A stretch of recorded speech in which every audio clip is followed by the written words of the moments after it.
Bienvenue au Journal du Soir. Bonsoir à toutes et à tous. Voici les titres.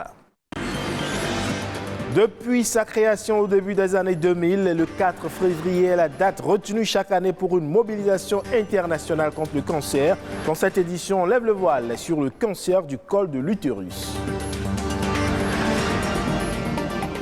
Et parlant toujours de la journée mondiale de lutte contre le cancer, on parle aussi dans un instant du cancer du foie, l'une des maladies qui tue le plus sur la planète, avec plus de 830 000 décès enregistrés dans le monde durant l'année 2020. Enfin, on revisite le contenu de l'arrêté ministériel fixant le prix du mètre carré pour les transactions foncières et immobilières au Bénin, un acte qui suscite de nombreux commentaires.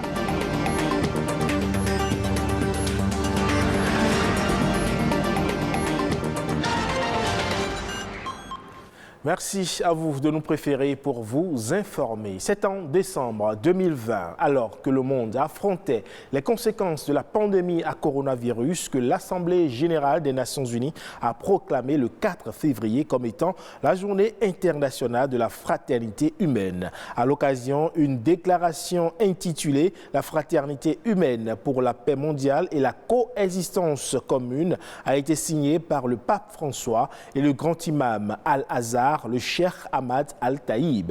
La journée est donc l'occasion de célébrer la compassion, la compréhension religieuse et le respect mutuel, et cela comme modèle d'harmonie interconfessionnelle et de solidarité humaine.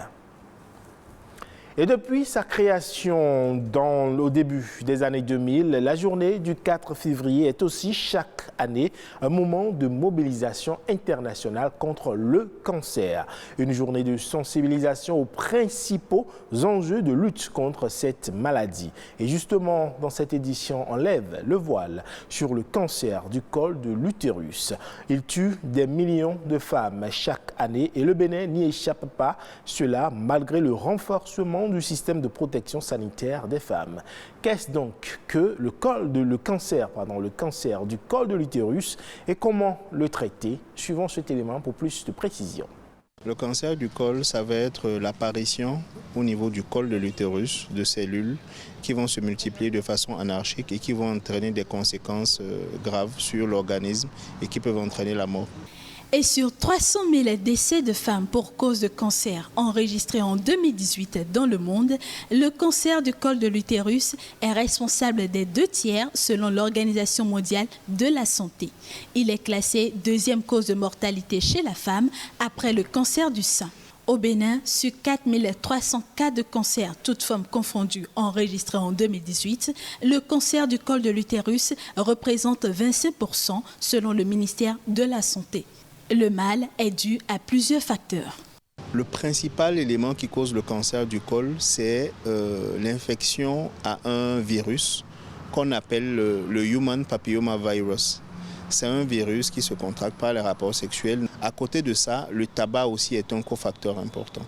Ces cellules cancéreuses, une fois installées, vont progresser de façon presque silencieuse vers le cancer. Pour qu'il apparaisse, ce sont des anomalies au niveau du col qui vont s'aggraver et qui au bout de 10 à 15 ans vont être appelés cancer. Mais en général, lorsqu'ils commencent à se manifester essentiellement par des saignements, à ce moment en général c'est souvent trop tard. Si l'alcoolisme et le tabagisme représentent des facteurs aggravants, ce ne sont pas les seuls facteurs prédisposants. C'est par exemple les personnes qui sont immunodéprimées, c'est-à-dire dont le système de défense de l'organisme ne fonctionne plus bien. Par exemple, des personnes vivant avec le VIH, dans certains diabètes. Que le cancer du col de l'utérus apparaisse tôt ou tardivement, la prise en charge n'est pas aisée. Les médecins recommandent un dépistage précoce. C'est difficile de le traiter, c'est beaucoup plus facile de le prévenir. Passé un certain stade, il ne va pas pouvoir être guéri. On va plutôt améliorer le confort de vie de la personne le temps qu'il lui reste à vivre. Et pour accompagner les agents de santé dans la lutte contre le fléau, le Bénin s'est doté d'un document stratégique de 100 pages qui fournit des informations utiles sur le cancer du col de l'utérus et d'autres cancers chez la femme.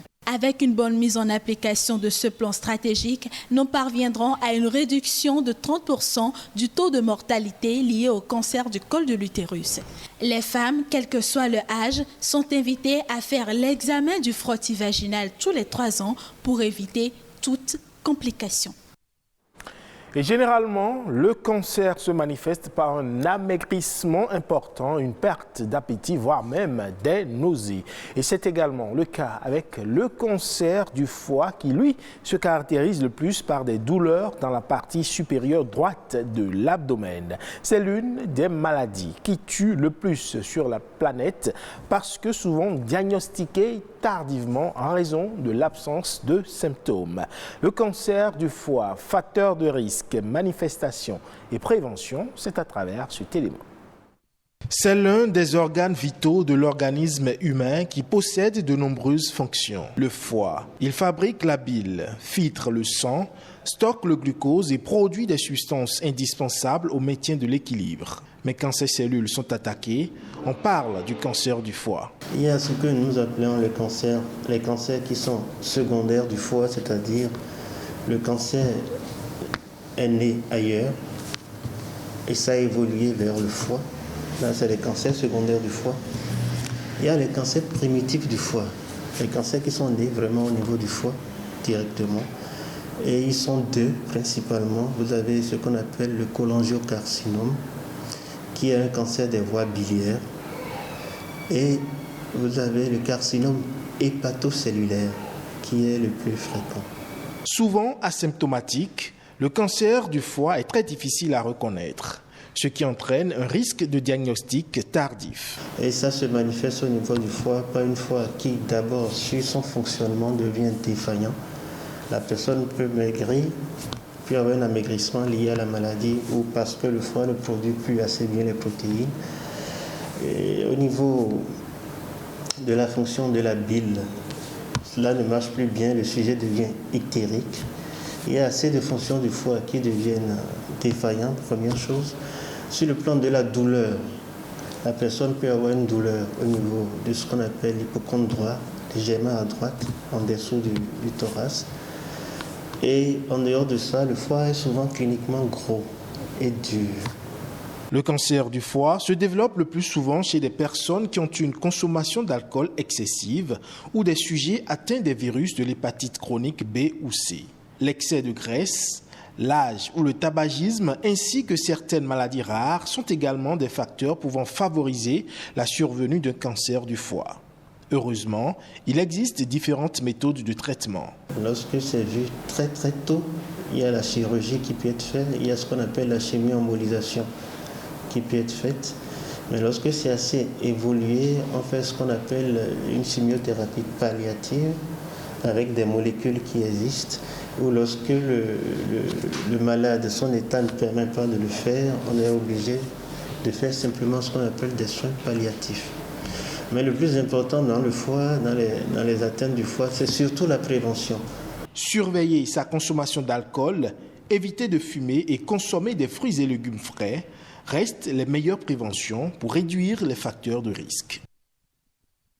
Et cette question qui peut paraître embarrassante et bizarre, l'homme est-il si différent des animaux? Est-il le seul à aimer, à rire et même à pleurer? C'est une interrogation qui prend tout son sens ce jour dédié aux intelligences animales, puisque justement les découvertes récentes des éthologues, anthropologues et archéologues déconstruisent les idées reçues et mettent en lumière les racines animales de l'homme. Ce 4 février, journée mondiale des intelligences animales, met en lumière les travaux, les recherches, les réflexions des spécialistes sur l'intelligence des animaux, leur comportement, leur talent, leur empathie, voire même leur sagesse.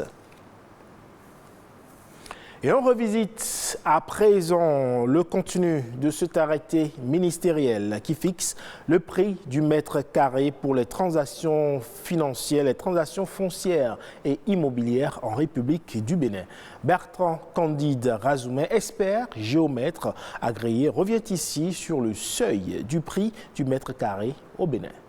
La notion de la plus-value, en fait, s'explique simplement par le fait que vous avez acheté la parcelle à une date T, à un prix X, et vous revendez ça quelques années après à un prix Y.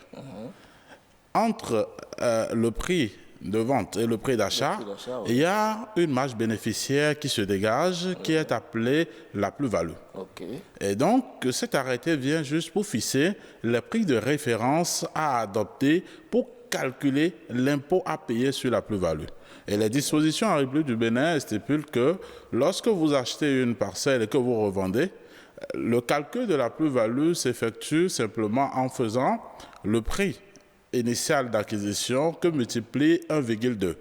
1,2 pourquoi? Simplement parce que l'État suppose que lorsque vous avez acheté la parcelle, vous avez eu à payer des frais de formalité et donc ces frais de formalité sont pris à 20% de la valeur initiale d'acquisition. Et donc, on calcule maintenant la nouvelle valeur d'acquisition en multipliant la valeur initiale par 1,2. Et donc, on trouve cette valeur. On revient maintenant pour prendre maintenant le prix auquel vous avez vendu la parcelle. On fait la différence entre ce qui était calculé, le prix actuel, et on trouve la plus-value. Et sur cette plus-value, maintenant, vous devez payer 5% de la plus-value comme impôt que vous devez payer quand vous faites la transaction. Mais à ce niveau, il faut pouvoir dire que l'arrêté qui est pris prend en compte simplement les parcelles non bâties.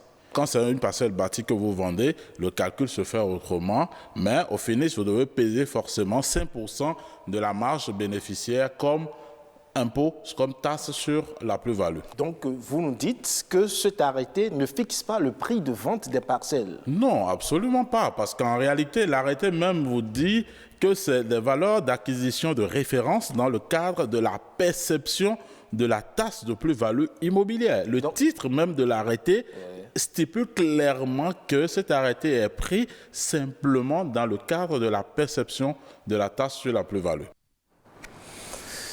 Il n'a plus résonné dans son pays d'origine depuis près d'un siècle. Le tambour parleur Djidji Daokwe, saisi par la France durant la colonisation. Confisqué en 1916 par l'armée française à la communauté ébriée et conservé ces dernières années au musée du Quai Branly à Paris, cet objet de valeur doit être restitué au musée des civilisations de Côte d'Ivoire courant 2023. Suivons cette correspondance de nos confrères de France 24.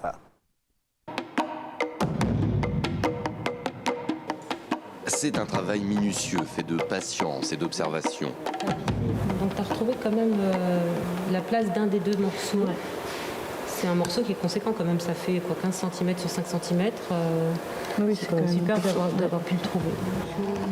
Malgré sa taille et son poids, près de 4 mètres pour une demi-tonne, ce tambour est devenu très fragile suite aux attaques du temps. Il a plus d'un siècle et a subi les attaques d'insectes xylophages avant sa conservation en France. Donc l'idée, c'est de consolider le bois dans sa structure de manière à ce qu'il retrouve une certaine densité, une certaine cohérence et une solidité qui va permettre de le manipuler. Et aussi de consolider en surface des zones qui sont fragiles. Ce tambour fut confisqué au peuple Bidjan par l'armée française lors de la colonisation au début du XXe siècle. Ramené en France vers 1930, il intègre successivement les collections du musée ethnographique du Trocadéro, puis du musée de l'Homme, avant de rejoindre les collections africaines du Quai Branly en 2006. Le son de ce tambour à fente, qui est taillé dans un tronc d'arbre de bois dur, permettait de communiquer via le langage tambouriné. Il est devenu le symbole de la résistance anticoloniale, puisqu'il permettait de communiquer entre villages et de se cacher pendant la colonisation. La restauration de ce tambour de guerre terminée, il sera mis en caisse, prêt à repartir en Côte d'Ivoire, son pays d'origine. Une restitution qui devrait avoir lieu dans le courant de l'année 2023. Et cette restitution rejoint ici le lot de ceux qui, par exemple, ont été envoyés, restitués au Bénin durant l'année dernière. Merci à toutes et à tous pour votre aimable attention à cette édition du 19h45 à retrouver sur le site de l'ORTB, le www.ortb.bj. Merci et à très bientôt.